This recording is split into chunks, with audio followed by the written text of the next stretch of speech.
And we're back to do Royal Rumble 2018 prediction show. And what an interesting show we have. It's going to be fun. Now, it appears that there's 3 pre-show matches, so that's weird. We got Bobby Roode, who is gonna defend the United States Championship against a to-be-determined opponent, as it's an open challenge. I will say the United States Championship has that open challenge. Yeah. But, if you fucking go with who I think you're gonna go with, then there's gonna be trouble. I don't think it's gonna even go that far. No idea. Yeah. No, I was thinking about Dolph Ziggler. But I don't know. There's a lot more people on the SmackDown roster. Yeah. So, that's gonna be a good match. Regardless. Yeah. So, I mean, I really enjoy Bobby Roode. And I hope he's gonna be at the show in Peterborough. I mean, he's not on NXT anymore, but we'll see. Yeah. So then we go on to Luke Gallows and Carl Anderson, the new and improved Balor Club, when they take on the Revival. Now, we saw this at the I Feel Sorry for Manhattan Center. And, yeah, I can't wait to see how this goes, because I don't want to see the Revival lose this match. They already kind of got schooled on Monday. Yeah. So I really don't want to see this go to Luke Gallows and Carl Anderson, but it's kind of 50-50. I don't know. I think this match will go a little bit differently, only because with the Raw 25, it was kind of one of those things where they needed a quick time filler before they went to Lesnar, Strowman, and Kane and their confrontation. So it's like, okay, we'll allow Triple H and Shawn Michaels to go out and have the New Age Outlaws, have X-Pac, have Scott Steiner, have the Balor Club come out and do their thing in the ring. But then we could either have them do a long thing, or we can just go, okay, Balor Club and DX and the Clique are in the ring. Well, almost all of the Clique are in the ring. They do the Too Sweet thing, and then you go right into this match that really wasn't promoted all that well, and say, hey, we've got Gallows and Anderson against the Revival, make it a quick match, go back to the Barclays Center, have the confrontation with Brock, Braun, and Kane, and then that's the end of the show. Now that they're going to do this match again, it will at least kind of give them more of an opportunity and go, okay, we've got 2 good teams in a match. We're kind of going with a bit of a rivalry with them. Let's have a 10-15 minute match, whatever, and properly kind of display these guys. Yeah, and it's 2 really cool tag teams. You got Luke Gallows, Carl Anderson, who wrestled in Japan. You know, Luke Gallows was in WWE, and having him as Festus, well, that was an interesting angle. You had him with the Straight Edge Society, then he went to Japan, and now he's back, and he's were really great in Japan. They were the IWGP Tag Team Champions. Now they're in WWE. They were Raw Tag Team Champions. So I'd like to see these guys if they can. They may or may not win. Who knows? You got the Revival, Dash and Dawson, who are the epitome of what professional wrestling used to be. Old school tag team wrestling. Yeah, old school tag team, ground and pound, no flips, just kicks. Very cool, and I love that. I really fucking love it because that's what the WWE needs desperately. So, I don't know. Like, it's a hard call. Like, I honestly want to see the Revival win, but at the same time, I enjoy the Battle Club. Mm-hmm. It's kind of a toss-up. I do think, though, that the Revival should win. Because they got theirs at Monday Night Raw, the shit show 25th, and maybe it's payback time. I think with the match, having a proper spotlight will really be able to let them display their styles and how well they will mesh with each other in the ring. Yeah. Do you put over Scott Dawson and Dash Wilder against Luke Gallows and Carl Anderson? Sure. Can you put over Luke Gallows and Carl Anderson against the Revival? More than likely. Either way, one of these teams should go for a chance at the Raw Tag Team titles. I think it would be interesting to see Carl Anderson and Luke Gallows with the Raw Tag titles again. But if there was a team that needed redemption badly, it's the Revival. Because when they first came from NXT to the main roster, they were on fire. Oh, yeah. And then, boom, Scott Dawson gets injured. Boom, Dash Wilder gets injured. And they're out for months and months on end. And they're back together again.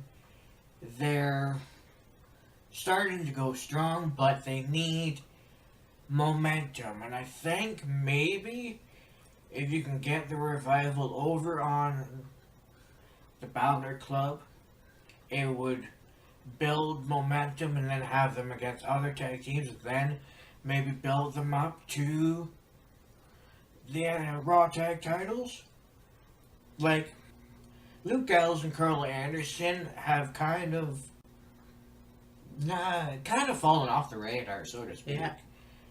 But Luke Gallows and Carl Anderson are kind of more over right now than the Revival. If the Revival can win against Gallows and Anderson and, get the ball rolling and build up some momentum and string together wins, there could be a lot of potential for the Raw Tag titles for the Revival. It's just a matter of building momentum, getting the ball rolling, and working with it. I mean, it would be great to see Gallows and Anderson with the tag titles again, but Gallows and Anderson are kind of utility guys, so to speak. Yeah. Like, we'll use you when we need you, whereas with the Revival, it's more of, okay, their momentum stalled, they're been injured, they're back now, they're starting to click, and now we need to get the ball rolling, build up some momentum, and go with it. Yes. So, I think that obviously I think Revival needs a push. Yeah. They do.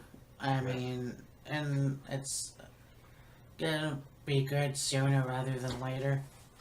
As much as Carl and Luke have been in the WWE since last year, it doesn't matter. I think that the Revival need this push.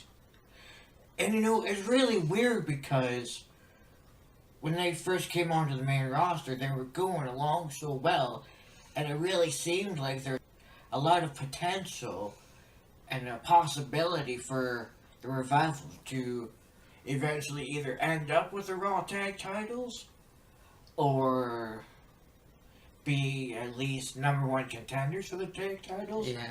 But then, boom, injury. One right after the other, basically. And then momentum just stalled right out.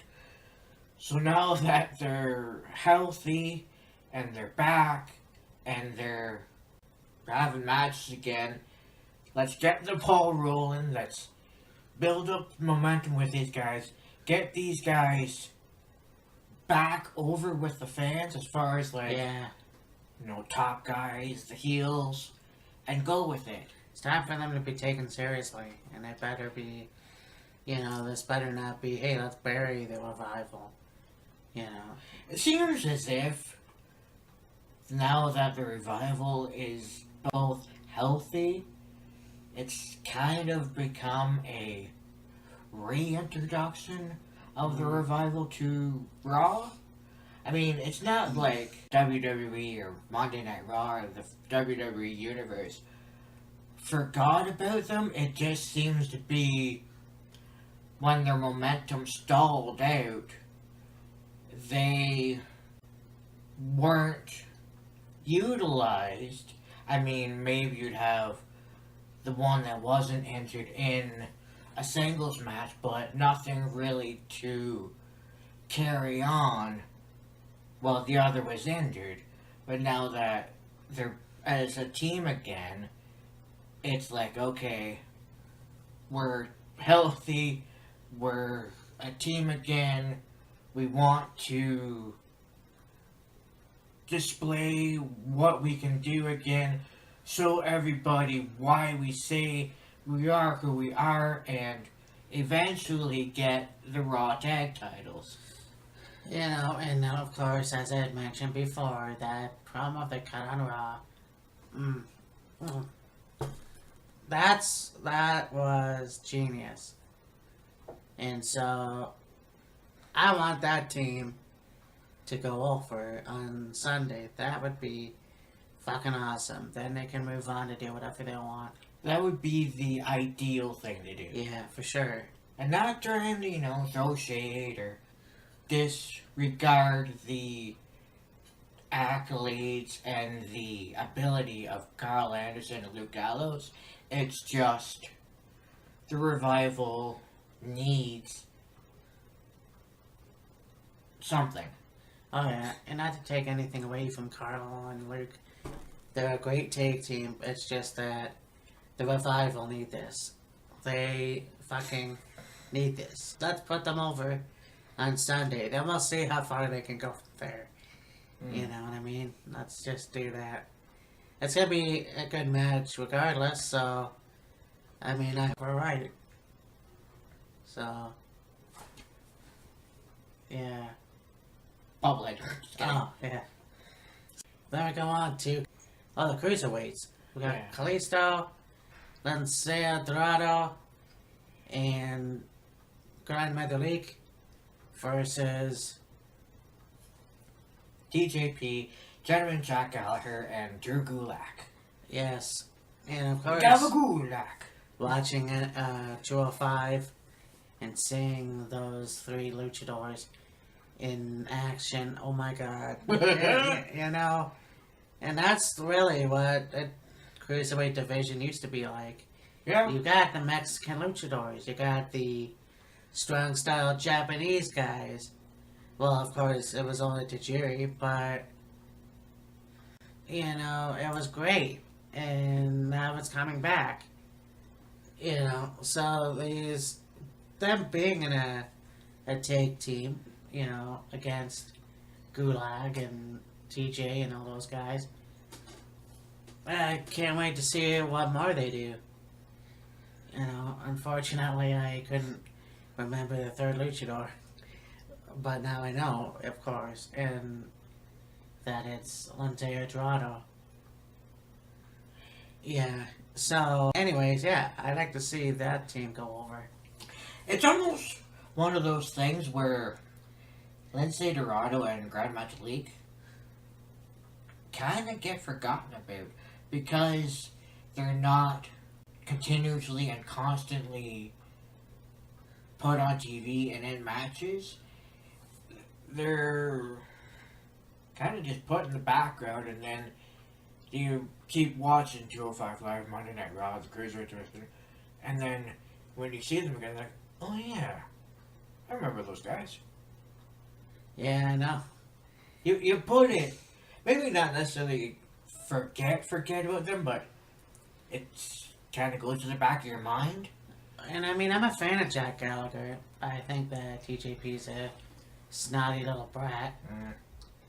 And Drew Gulak was entertaining. I'm not sure if he's gonna put out his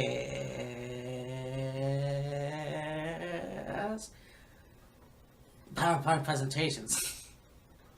I think they either need to fully put it out there or just forget the whole damn thing.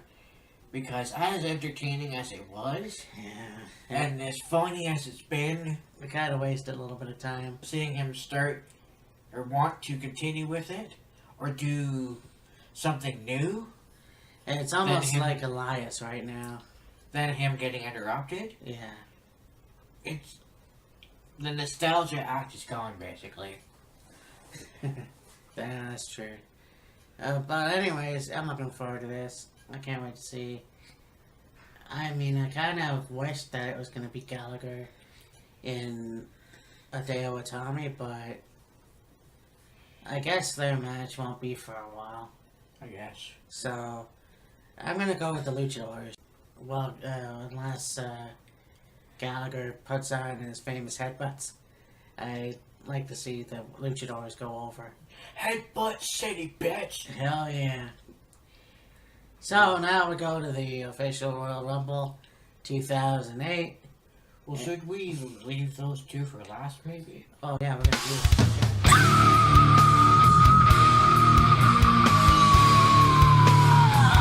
And we go with the Usos, who are gonna take on the Chad Gable and Shelton Benjamin, or Benjables, as Brian Zane, shout out to Wrestling with Regret, has put it.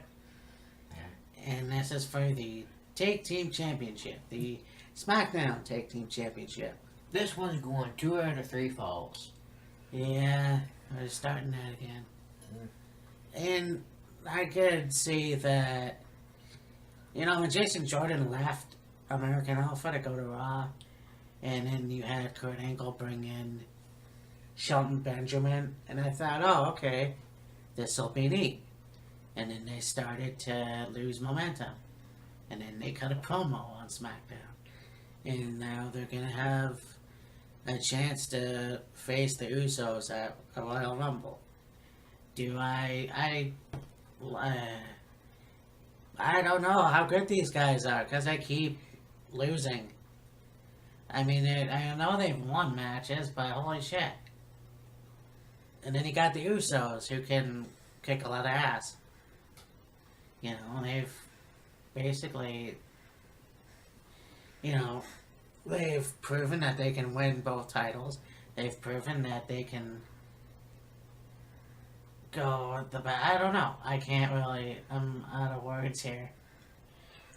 When Shelton Benjamin came in and he was put together with Chad Gable, they were able to kind of pick up the momentum of Chad Gable and Jason Jordan, just with a different style and a different partner. But it seemed to be there wasn't really any momentum building. And then they decided, well, if we kind of start going the heel route, maybe we can garner some momentum and then go from there. And now, it's a reluctant title match scenario where Shelton Benjamin and Chad Gable had a match against the Usos. The Usos won. They had a rematch for the tag titles, and really it was a poor use of timing and a poor use of wrestlers, because you had Chad Gable pin, I think it was Jey Uso, and neither one of them was the legal man. Oh, yeah. And so when they won the SmackDown tag titles, I was like, no. You weren't the legal man. He wasn't the legal man. Shelton, you were the legal man. And Jimmy was the legal man. So we're going to restart the match. It went on. The Usos kept the title. And then, of course, Chad Gable and Shelton Benjamin griped about it. We won the tag titles. We should be SmackDown Tag Champions right now. The tag titles are being held hostage. We want a fair fight. We want a fair match. Yada, yada, yada. And it was like, okay, you want another shot of the SmackDown tag titles, fine. But, so that there's no controversy, let's go 2 out of 3 falls. Which, for me, doesn't really make sense, because typically 2 out of 3 falls tag matches were either a special attraction or a way to end a rivalry between tag teams. This is just, you want a SmackDown tag title match, fine, here you go, but to make sure things are done right, we'll make it 2 out of 3 falls. And I mean, I'm sure it'll be a good match, but the scenario that the stipulation came about was stupid. Yeah. Well, it's, you know what, I like the Usos. They're kind of an in-betweener tag team. Tag team, yeah. You know, the audience still likes them despite them trying to be heels. So, yeah, it's just, I don't really know if I want to see Chad Gable and Shelton Benjamin as the tag team champions. And the fact that I don't even remember that match where the wrong guy pinning the wrong guy. That'd be fucking bullshit. So. Oh, it pretty much was. Yeah, so I'm gonna have to say Usos. Yeah, Chad Gable and Shelton Benjamin having the tag titles would be interesting, but there's just something about it that just doesn't seem right and really doesn't make all that much sense.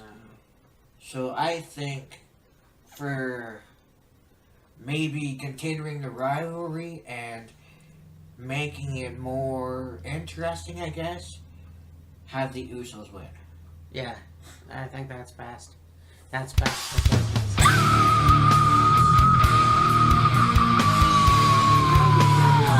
The Raw side of things with Seth Rollins and Jason Jordan this time against Cesaro and Sheamus. And you know, the way they did this match is interesting because you've got Seth Rollins, the experienced, well-versed wrestler, and then you got Jason Jordan, the athletic daddy's boy sort of thing, and then you got Cesaro and Sheamus, who have more than proven themselves as a tag team. They've been Raw Tag Team Champions, 3 times now? Yeah, for sure. So, the aspect of it is really good. And, you know, the way they've kind of been building up this match has been unique in the sense of, like, Seth Rollins is trying to get Jason Jordan to straighten up and fly right, so to speak. Yeah. And Cesaro and Sheamus has just been, egging him on and pushing his buttons. Oh, you're here because of your father. You're a daddy's boy.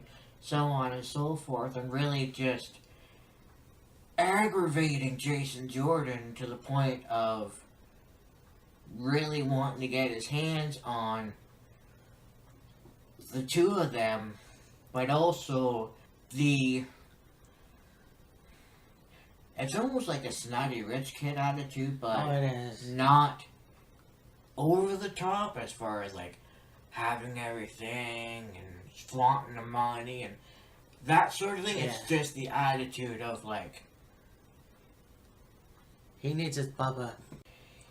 he's not really fully understanding and having the full concept of being in a tag team. Yes, he was with Chad Gable and they were good together, but ever since this whole situation with him and Kurt Angle and father and son, and then him kind of trying to utilize that to his advantage, is like, this is not gonna go over No. well. But I mean, with Jason Jordan and Seth Rollins are on the same page, they're actually pretty good together Yeah. as a tag team. Yes, it's not the most ideal situation, but I mean, could be worse, I guess. True.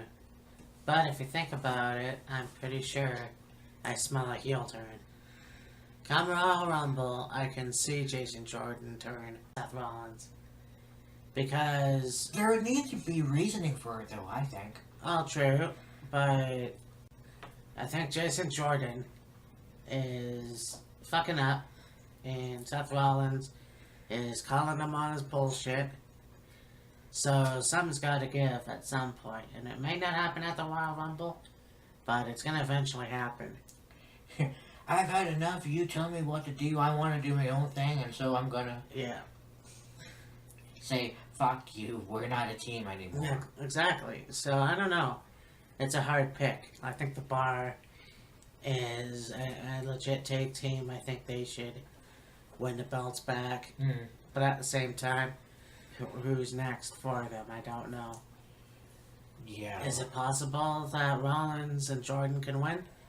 Sure, but I don't know if that's gonna happen. Yeah, it's one of those things where if Seth Rollins and Jason Jordan win, you maybe carry on the rivalry between Jason Jordan and Seth Rollins against Cesaro and Sheamus, and then maybe find out where you go from there. And then if you have the Bar win the tag titles, is like, okay, do you see if Jason Jordan and Seth Rollins can get the titles back from the Bar, or does the Bar move on to a rivalry with another team? It's kind of like one side of the coin is you go this route and then you go off and do something else. On the other side of the coin is like, where do you go next? True. And Like with Seth Rollins and Jason Jordan, you can maybe carry on a rivalry with the Bar and then have that rivalry end and then start something new and go with it. If the Bar wins the tag titles, it's like, okay, you can maybe carry on the rivalry for a little bit longer, but then what rivalry would be next? yeah, Who would be the next tag team to match well with the Bar I and have tag title matches and rivalry and so on and so forth? Yeah, I know. I just don't know how long that Jason Jordan and Seth Rollins can hold on to the titles. True. Because I know that Jason Jordan's trying to do his best, and then he keeps flopping and Yeah. fucking up, and it's irritating for Seth Rollins, but he's trying to keep a cool head. When's enough enough? When's enough, and You see, Jason Jordan did his being subbed in the mat. Yep, curb stop. Yeah. I mean, I could see it happening that Seth Rollins finally has enough and just loses his shit on Jordan. It'd just be like, okay, how do you go about it? Where do you take it? When does it happen? You know? True. So I'm still gonna say bar, but things can happen and no surprises. True. So I'll see. But I'm still gonna say the bar. And you know, another thing about it too is, if they keep Seth Rollins and Jason Jordan as the Raw Tag Team title holders, the time that Dean Ambrose comes back, what do you do with that? That's another thing that is to take in consideration. Like, who knows? That Dean Ambrose ain't coming back for a while, so. Well, that is true. I mean, he's supposed to be out. I don't even think he's supposed to make WrestleMania, so. He's supposed to be out for 9 months. Yeah. So. That'll probably be summertime-ish. Maybe. Yeah. That's a shame. Well, the injury happened in early January? Late December, early January-ish. So, take that, add, 8 months. I'd say late summer, early fall-ish. Ambrose should be back. Yeah. Well, it's gonna be interesting.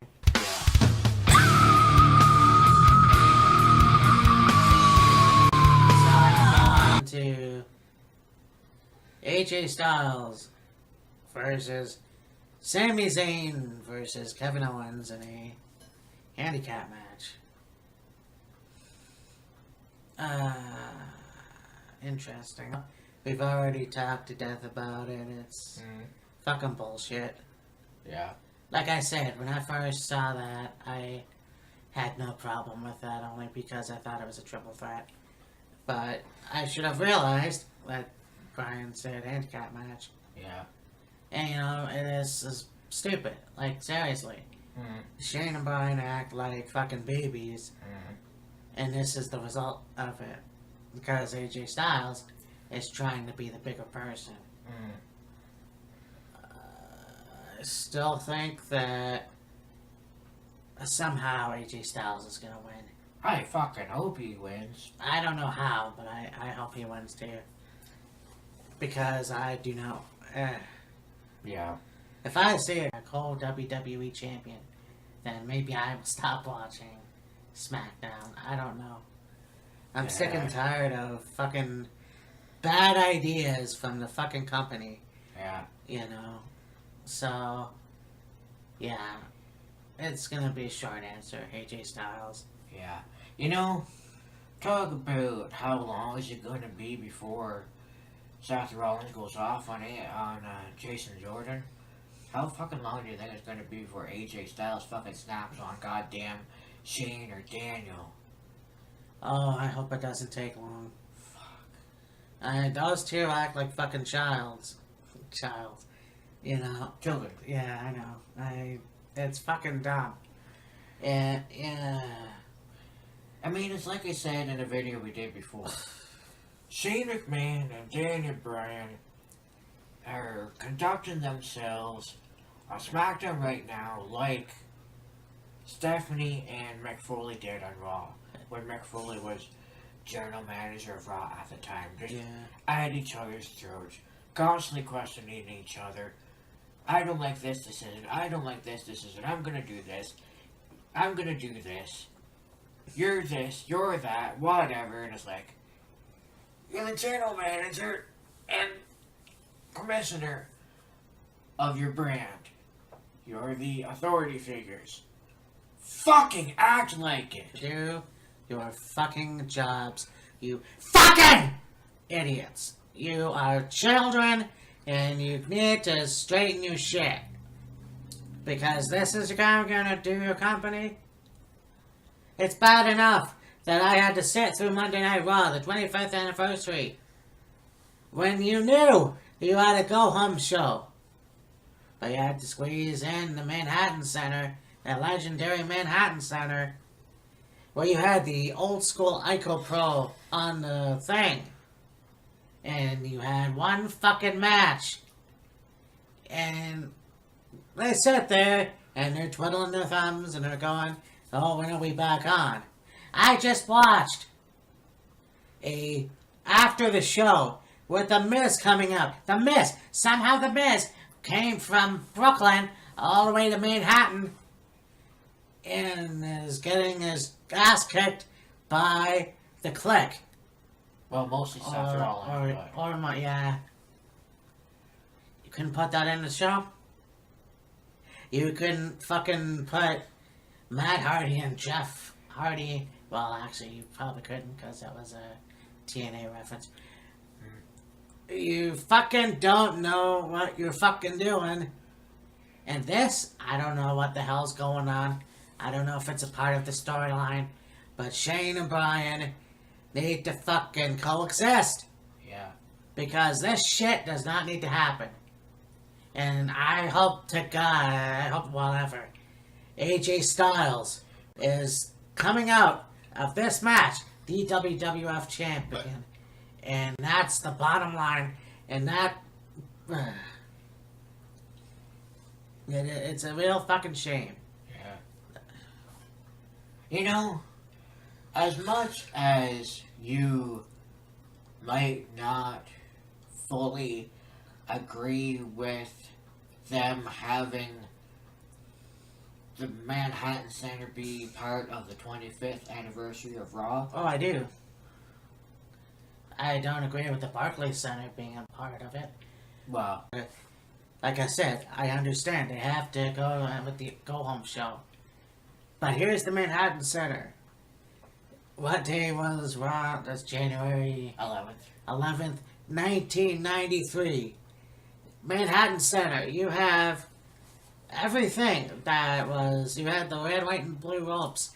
You had the Ico Pro thing. You had the Monday Night Raw stare. And you couldn't even focus on that for 5 fucking minutes because you had to go all the way back to the Barclays Center. You had everything there. You had the Divas come out at the Barclays Center. You had matches at the Barclays Center. You had one match at the Manhattan Center. Well, technically 2.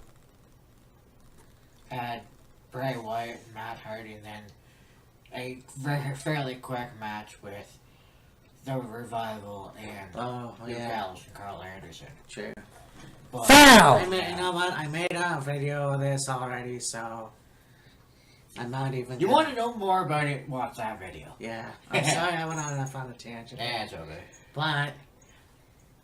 Where the hell was I? AJ, Kevin, and Sammy.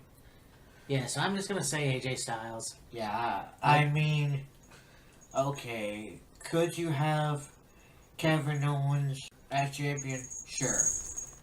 Would it be fitting to have Sammy as champion? The man's been needing a championship since forever, but don't do it like this. If you're gonna have one of them be WWE champion, go solo. Exactly. This does not need to happen. No. And I believe that this won't happen. And I mean, you know, this match is almost as weird as friggin' having Sami Zayn and Kevin Owens against Randy Orton and Shinsuke Nakamura. We had both Shane and Daniel as the referees. Exactly. You know, they're children. As you said before. Call them ambulance. Call them ambulance. You want some French fries with a Happy Meal? That's the one.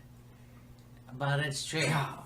When the hell is Daniel Bryan gonna snap and take out Shane McMahon? Like, I know he's technically not cleared to wrestle in WWE, but he needs to do something fast. Somebody needs to do something. So, it's AJ Styles for me.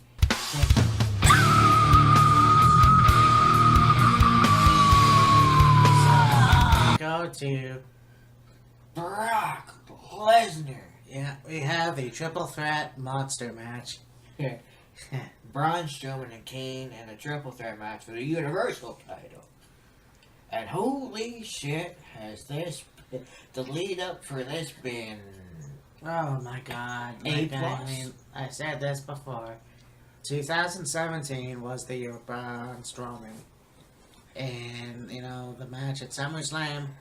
Now you go to a few weeks ago where you had Brock Lesnar being tossed by Braun Strowman in the back area. like he's a freaking cruiserweight, basically. Exactly. You know, I think he's met his match. Kane, on the other hand, I don't know.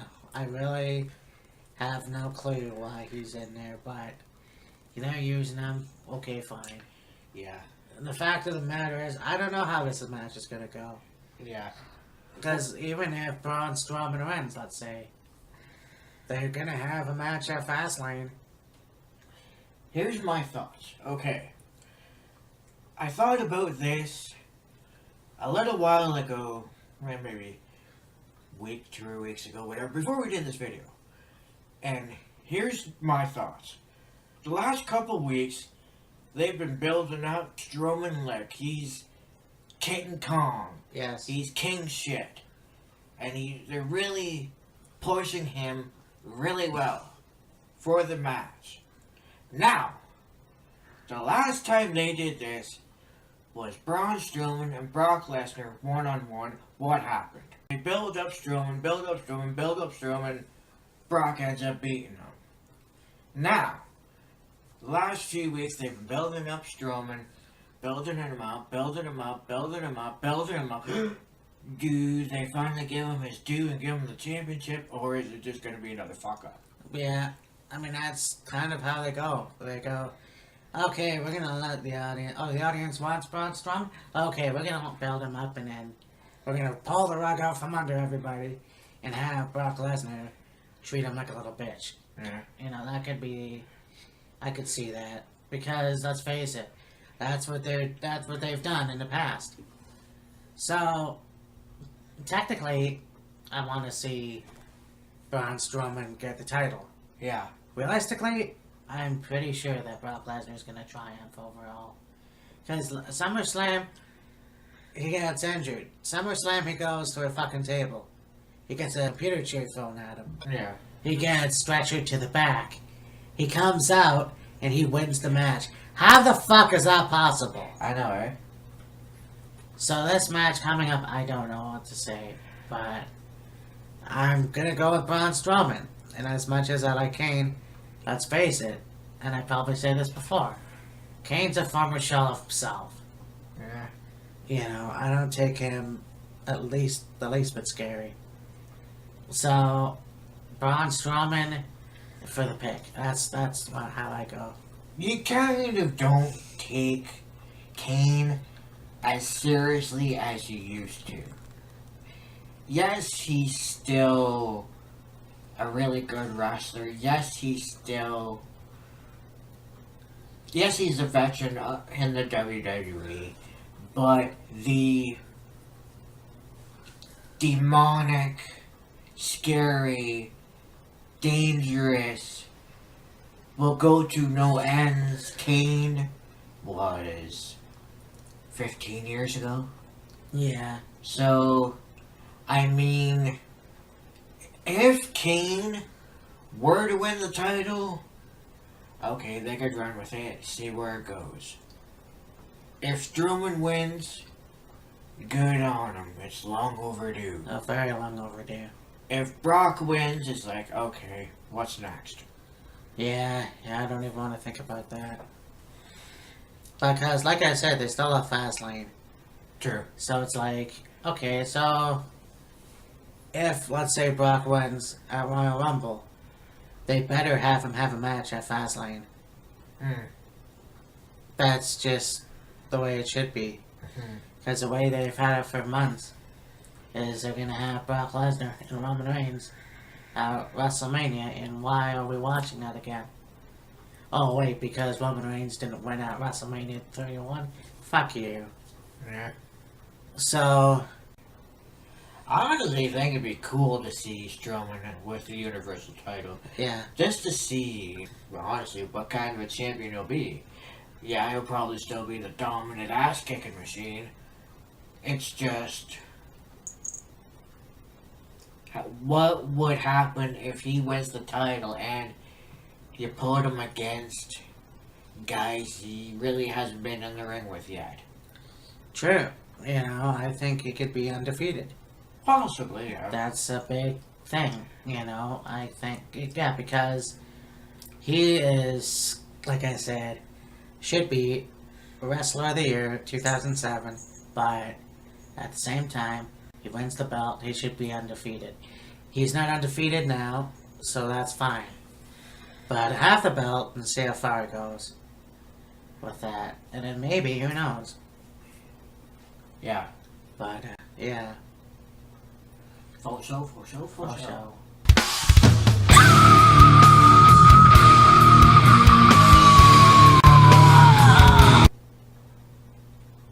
Well, I guess it's the Two Royal Rumble matches. well, let's start off with the Women's Royal Rumble. First ever. The first ever Women's Royal Rumble. And you know, I joked about this before. I said, who's to say that we don't have a man dressed in drag win the Rumble? Fuck. Now, that would be fucked up. Like, seriously. You can't do anything with that. No. But, you know, you think about it. They've done everything except for, you know, the Hell in a Cell match with Charlotte and Sasha Banks. They've done everything they possibly could to sabotage some of the, you know, first ever women's type matches. You know, going back to WrestleMania 25 and having Anthony Corelli dressed up in drag to win the Royal Rumble match. Excuse me for a second.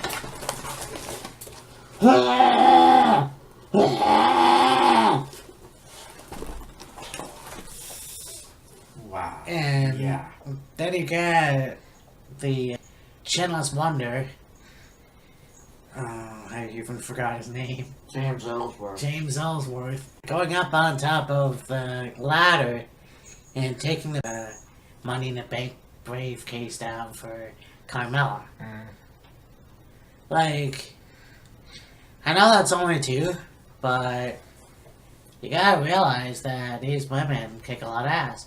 And we talked about it in the last review. These women are fucking tough. You know, believe it or not. So, yeah, I can't wait to see this. I'm pretty sure it's gonna be awesome. You got Asuka, you've got Kairi Sane, you've got Shayna Baszler, maybe. You've got Sasha Banks, you've got Becky Lynch. You've got a lot of the Yes. main roster women. Bayley, Sasha Banks, Nia Jax, Tamina, Becky. Aaliyah, maybe. The Riot Squad. Yeah, the Riot Squad. Absolution. Yes, and some others. But it's... right now they've got it as kind of a cliffhanger because, you know, some of the women that are going to be in the match, but there's still a long way to go before you even get the full 30. And it's like, ooh, who else could they have in this match that could either debut or maybe even return? Oh, yeah. Like, you still got, you know, like watching the Raw, I'll say this, watching the Raw 25th show, you had the Divas come back. You know, you had Trish Stratus, who's still in phenomenal shape. Tori Wilson, who still looks unbelievable. And Michelle McCool, who's still really rocking a hot bod. Yeah. We won't get into Kelly, but Yeah. I think everybody else has. Layla, hey, there's one. Potentially, yeah. Lita can still pretty go. Oh yeah. Pretty much. You know, it's I'm sure if she wanted to, could throw Trish in there. yeah. She could probably hang with the girls now. It's pretty much. I mean, the possibilities are endless. You know, you still got that. You could even, if you want, throw in Gail Kim. I mean, she has said she is retired from wrestling, so who knows? But it's interesting to see who might win the match. See, this is the cool thing about it. Yeah. As much as you know participants in the Royal Rumble match, you don't know all the participants, and that's the way it should be. Leave some suspense in there. Make you think, make you wonder.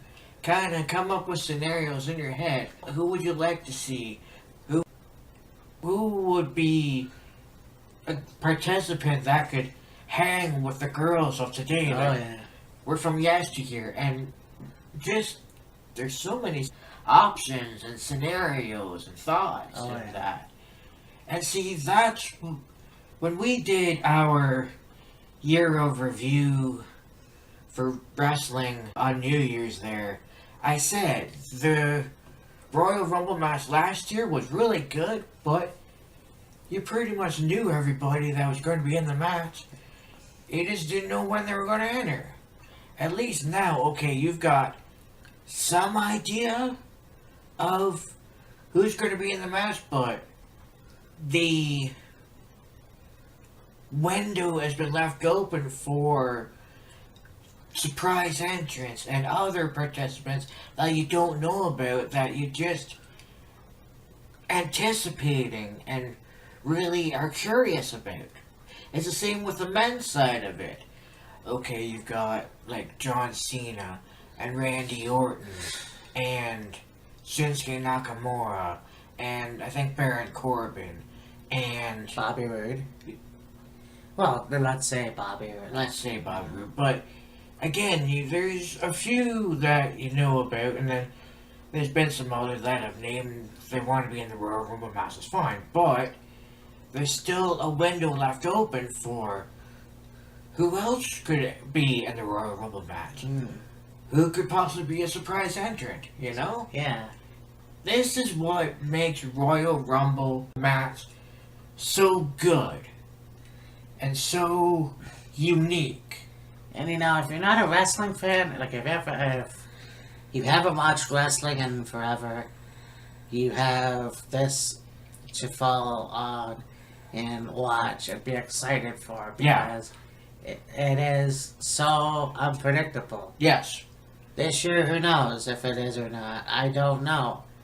But it is. You know, it's fun to watch. And you never know. It's kind of like, you know, we could pick who we want to win for days, and it may not be that person. Yeah. It may not be the last 4 people in the ring. True. So who knows? Like, Yeah. as much as I think Asuka should win, as much as I think maybe finally Tamina wins, or Nia Jax, well, she's injured, so who knows? But it's, you know, groundbreaking match that I'm looking forward to seeing.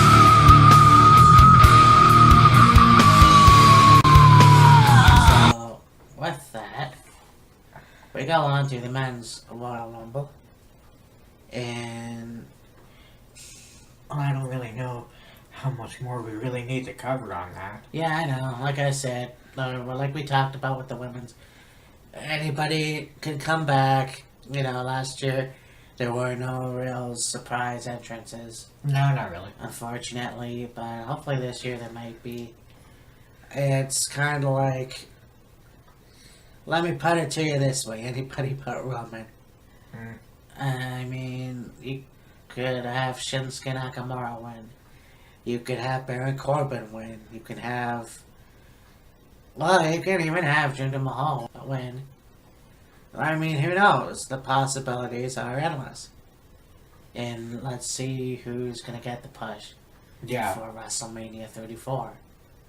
It's going to be fucking awesome. I can't wait. I mean, last year was amazing. So I'm not sure what's gonna happen this year. Mhm. So it'll be fun to watch. But yeah, Royal Rumble 2018 should be great. Definitely. So this has been an interesting look at this weekend and what's going to be in store for us. And I hope that it's going to be fun, even though our picks might not win. You know, let's see. It should be still fun. Hopefully, no bullshit happens. I think it'd be really interesting as to how they go about positioning the Royal Rumble matches themselves. Do you go Women's Royal Rumble match and then maybe the triple threat match and then go the Men's Royal Rumble match, or do you go kick off the night with the Women's Royal Rumble match and then save the Men's Royal Rumble match for the end?